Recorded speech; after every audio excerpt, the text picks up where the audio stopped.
Welcome to Reread. Today I'm going to go over two comic book story arcs from the X-Wing Rogue Squadron series. The first one, of course, is issue number 25, The Making of Baron Fell. Folks, this is probably one of the best comic books out there still today. I remember reading this the first time and thinking, wow, that was great. And reading it a second time, yes, it holds up. It's basically Baron Fell from when he was a young lad to joining the Empire, from rising into the ranks and whatnot. Among those, and marrying Wynessa, don't care how you say her name, Wynessa Antilles, who is actually Starflare or something. She's an actress. And they definitely go into saying, oh, well, you know, I left Wedge and my parents a long time ago. And then when they died on that space station, I thought they all died. I didn't know Wedge was alive, and I'm horrified to know that he's one of the heroes of the rebellion, which is why she's trying to keep her identity a secret, because she makes holodramas for the Empire. And, of course, the Empire has propaganda films galore, and she is one of their lead actresses in it. And that she marries the Baron Fell later on is really good, too. Now, how Baron got his title is discussed here. I'd actually forgotten about this, but 3 of the people involved in a battle get promoted, even though Baron Fell knows it was Thrawn. The Admiral Thrawn was there, and he was the one that orchestrated the victory, but the Emperor did not want to give credit to an alien. So Thrawn got pushed out in the Outer Rim again, because Vader was kind of using him to help get some victories. This kind of coincides with what Timothy Zahn has written about Thrawn and Vader's relationship. And all the 2 other TIE fighter leaders are getting commended as well, but they think they earned it, whereas Baron Fell knows that this mission was successful because of the alien Thrawn. Okay, so he realizes that Thrawn was the real mastermind, and I'm fine with Baron Fell being smarter than the average Imperial agent and figuring that out. But when he gets his promotion and reward, he also gets the title of Baron and a little piece of land over on Corellia where his wife and family are now residing.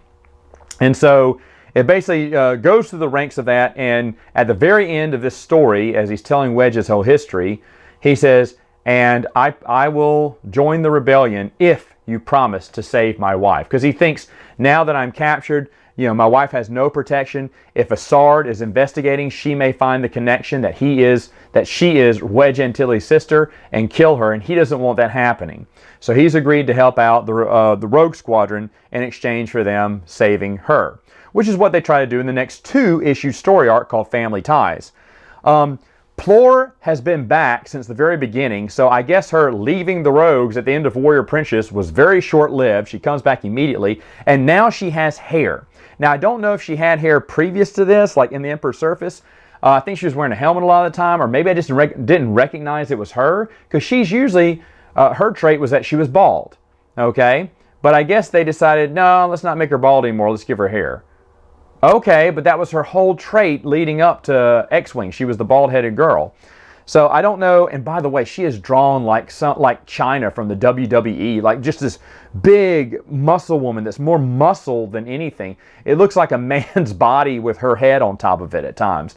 The drawings are pretty awkward. And then sometimes she'll be, when she needs to be sexy or whatnot, she's all thin and everything. So and this is in the same comic book from the same artist. So the artwork, not consistent, sadly.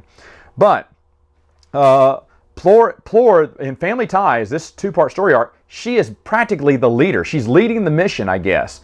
Even though Wedge is the leader, it's basically her doing everything. Like, they go on a mission to go to Corellia to rescue Wedge's sister. They can't find her there, but they get involved with Corran Horn from Corsac. Oh, ho, ho. The first appearance of Corran Horn in the Rogues. And they're trying to work out a kidnapping. Well, for some reason, Plore takes center stage here and leads the Rogues into an alley to deal with some kind of criminal, you know, get information, but of course for money. But the criminal betrays her, and he brings out this big muscled Weequay. Well, do all the Rogues jump in and battle? No, they just watch as Plore goes one-on-one with him and takes him down. I don't know what all the other Rogues were doing, but she's on the lead here.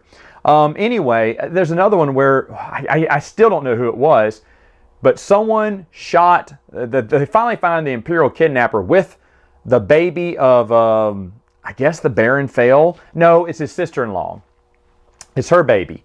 They find the kidnapper someone shoots him between the eyes. He's on top of a balcony, and he drops the baby as he gets shot. And of course, Plor runs super fast and does a diving catch for the baby. And I'm thinking, who would have shot him? They're going, I did. We fails keep a watch out for each other. That man had to go down. I had a clear shot, so I took it. Yeah, but you endangered a baby. Plor didn't. I mean, all the rogues going, wow, Plor, that was the catch of the century. Whoa, yeah. What happens if they would have shot the guy and the baby died on impact? You weren't really protecting the fails by taking the shot. I don't know. That was really dumb. And of course, at the end, Cornhorn, as they part ways, Wedge thinks that Corn would make a great addition to the Rogues one day, and Plor goes, "Not in my lifetime," because she's not in the novel series. So I guess she dies. I don't know. None of these Rogues, or most of the Rogues, you're not going to see in the novel, and that's really a shame that Michael Stackpole couldn't connect them better. Like, show us some of the rogues that were introduced in the novel at the end of the series, but he doesn't get around to that at all. Anyway, that's basically it. The Making of Baron Fail, still an excellent story, an excellent character too, well done. Family ties, they don't accomplish anything. They don't even they don't even rescue Vanessa. She's still out there, and they're still having to find her. But this gives more time, I guess, for Baron Fail to have some fun with the rogues. Anyway, I'll get into that next time with another review.